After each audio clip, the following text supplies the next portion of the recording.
respeito, eu bom e eu gosto. Eu como puxou de dinheiro na gaveta, primeiro me deu. Pegou? E essa cadeira de quem? Ô, Bel, ó a merda que você fala, hein, merda. É minha. É sua Eu puxo da cadeira? minha casa.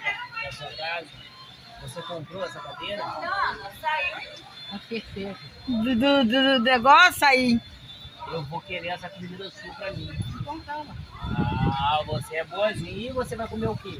Eu fico sentando. Ai, que bonitinho. É fingimento. A gente já almoçou?